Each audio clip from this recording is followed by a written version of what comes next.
भरत जी रथ पर बैठे अपने छोटे भाई शत्रुघ्न जी के साथ वन की ओर प्रस्थान कर रहे हैं।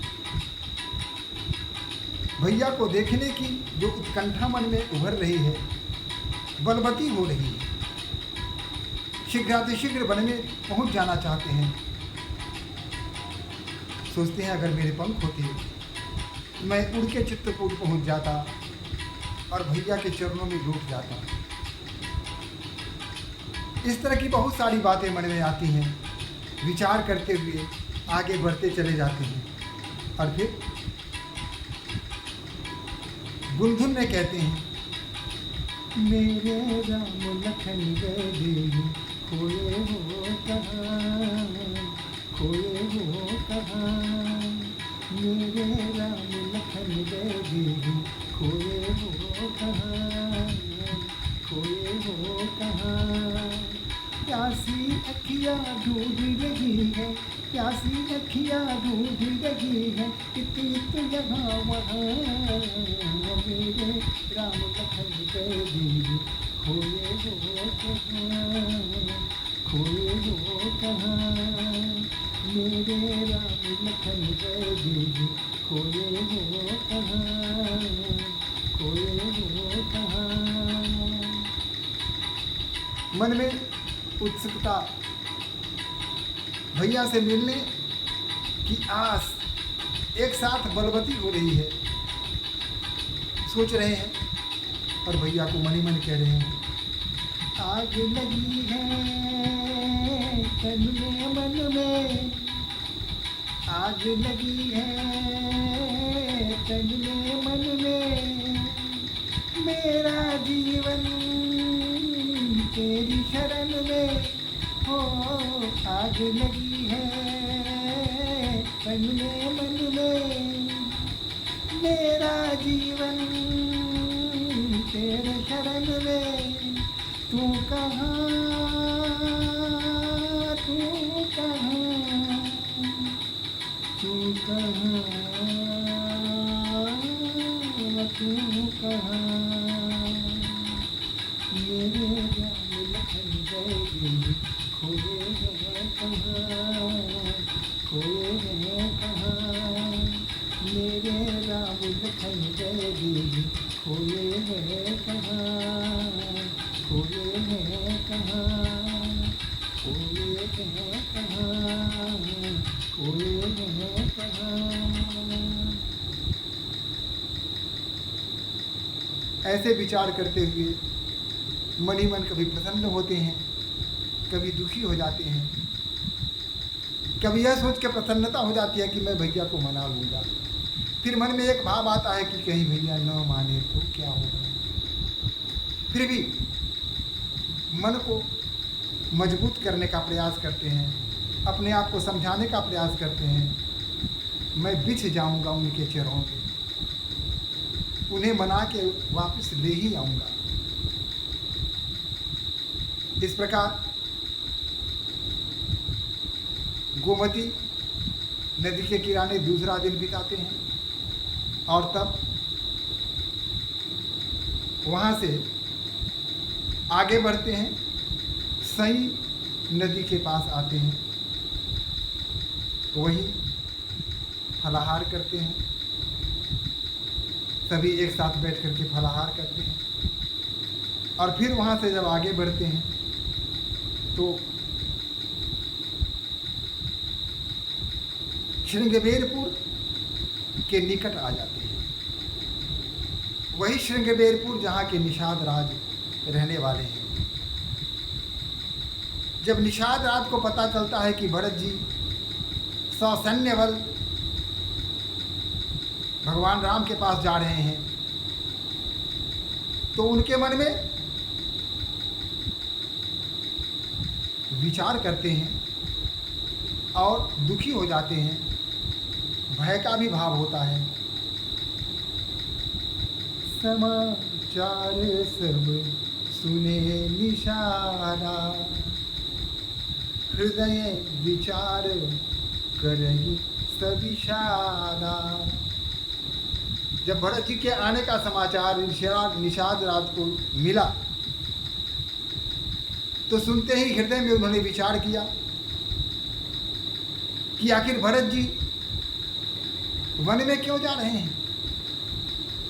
कारण कवन भरत बन जाही, है कछु कपट भाव मन माही, है कछु कपट भाव मन माही। आखिर भरत वन की ओर क्यों जा रहे हैं, क्या कारण हो सकता है। मुझे लगता है कि उनके मन में प्रपंच है, छल है, कपट है। जो पे जियन होती कुटिलाई, क्यों कतलिन संग कटकाई। अगर उनके मन में कुटिलता नहीं होती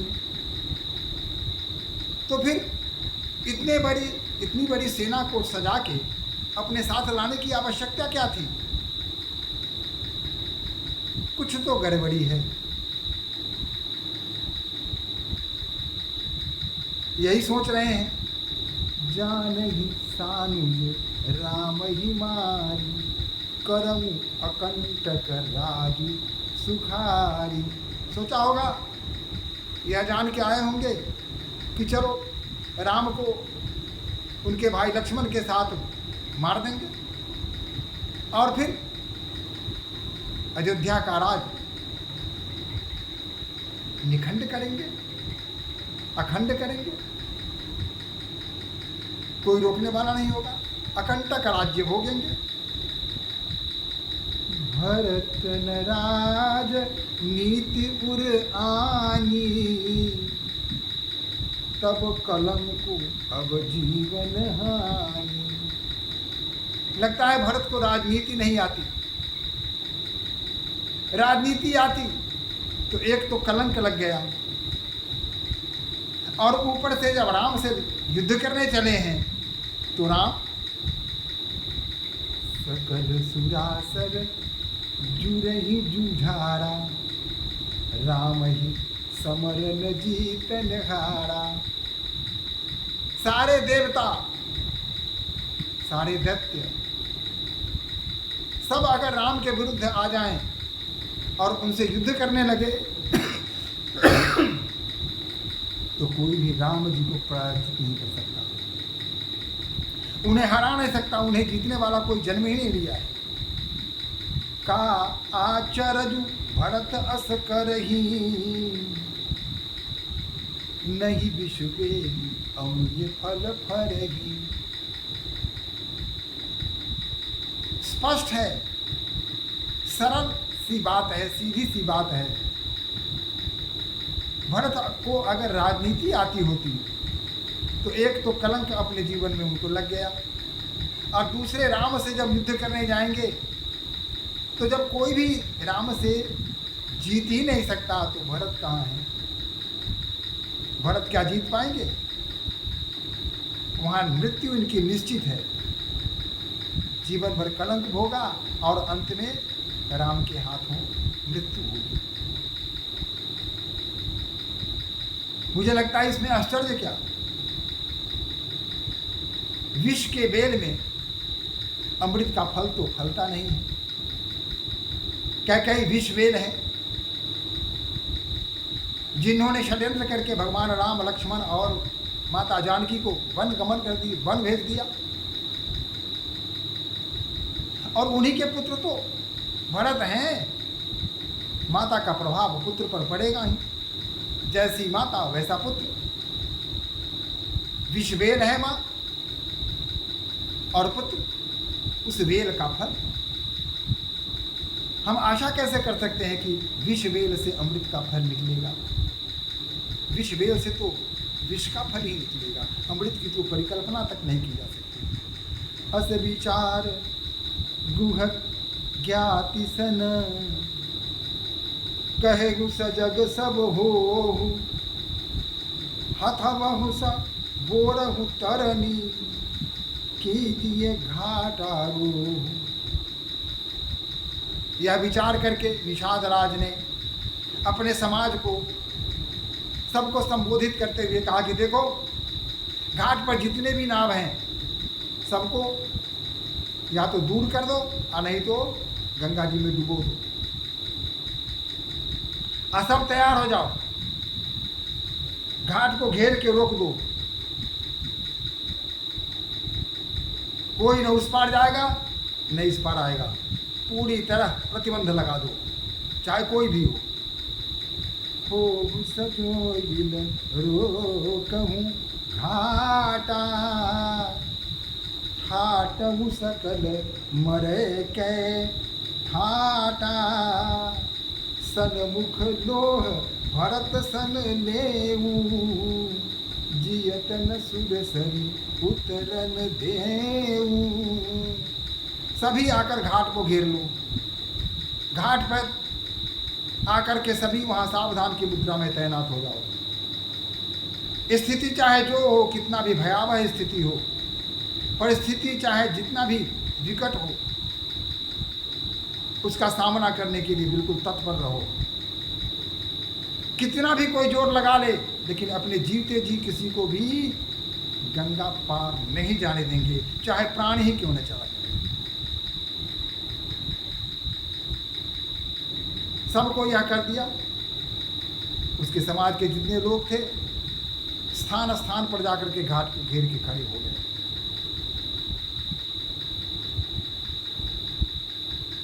सभी पूरी तरह प्रतिबद्ध थे। समर मरनु पुनि सुरसरी धीरा, राम काज क्षण भंगु शरीरा। अगर मृत्यु हो जाती है तो इससे कल्याणकारी समय और कब आएगा जीवन में।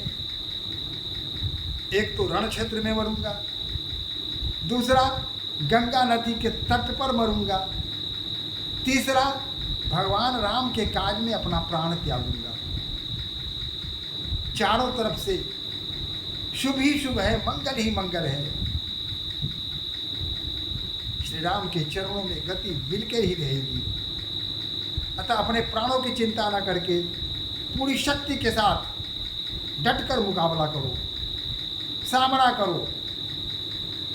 कितनी भी जोर लगा लें, अपनी शक्ति को कितना भी वो आजमा लें, लेकिन जीते जी जब तक तन में प्राण है तब तक निषाद राज भरत जी के एक सेना को भी गंगा के उस पार नहीं जाने देगा। हमारे मरने के पश्चात ही उस पार जा सकते हैं। स्वामी काज करिहूँ रन रारी, जस धवली हूँ भुवन दस चारी। तजऊ प्राण रघुनाथ निहोरे, दुहु हाथ मुद मोदक भोरे।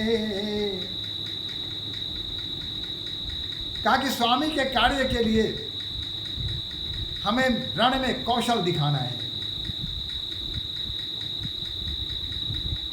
अगर स्वामी के कार्य में प्राण चले जाते हैं, मृत्यु आ जाती है, तब भी कोई घाटे की बात नहीं है। और अगर हम उन्हें जाने में रोक लेते हैं, उस पार नहीं जाने देते हैं और जीवित बच जाते हैं, तो 14 भुवन और 10 दिशाओं में हमारी कीर्ति फैल जाएगी। अतः दोनों हाथ में हमारा लड्डू है, इस हाथ में भी इस हाथ में। मरे तब भी जय और जीवित रह गए तब भी जय। साधु समाज न जाकर लेखा, राम भगति मघ जासु न रेखा। जाय जियत जग सो मही भारू, जननी जीवन विपट कुठारू। हमारी अपकृति तो कदापि नहीं हो सकती है। जो भी हो, हम सभी भगवान राम के लिए अपने आप को न्यौछावर कर देंगे। फिर क्या था, जितने भी नाविक थे सब अपने अपने कार्यों में संलग्न हो गए। कुछ नाव को तो लेकर बहुत दूर ले गए, जहां पहुंचना किसी के बस की बात नहीं थी, और कुछ नाव को वहीं तट के किनारे नदी में डुबो दिया, पानी के अंदर डुबो दिया। और फिर अस्त्र शस्त्र से सुसज्जित होकर के जैसे छापा मार युद्ध किया जाता है, उसी प्रकार सारे निषाद के जो लोग थे, निषाद समाज का एक एक व्यक्ति स्थान स्थान पर तीर धनुष लेकर के, अपने अस्त्र शस्त्र लेकर के छुप के प्रतीक्षा करने लगे, आने दो भरत को, देखते हैं कैसे गंगा नदी पार करते हैं, जरा हम भी देखें। और इस तरह, और निषाद राज ने कहा कि मैं भरत से मैं युद्ध करूंगा, तुम सैनिकों से युद्ध करना, और भरत से मैं युद्ध करूंगा। मारा जाऊंगा तो राम जी के भाई के हाथों ही मारा जाऊंगा। देखना है क्या होता है। और इस प्रकार निषाद राज वीर की मुद्रा में शस्त्र लेकर के खड़े हो जाते हैं गंगा नदी के किनारे। चारों तरफ सन्नाटा है, और उधर भरत जी चुपचाप बैठे भैया राम के स्मरण में खोए हुए हैं। उन्हीं की चिंता में खोए हुए हैं। मेरे राम लखन वैदेही खोए हो कहाँ, खोए हो कहाँ, मेरे राम लखन वैदेही खोए हो कहाँ, खोए हो कहाँ। प्यासी अखियाँ ढूंढ रही है, प्यासी अखियाँ ढूंढ रही है, इत उत यहाँ वहाँ, मेरे राम लखन वैदेही खोए हो कहाँ।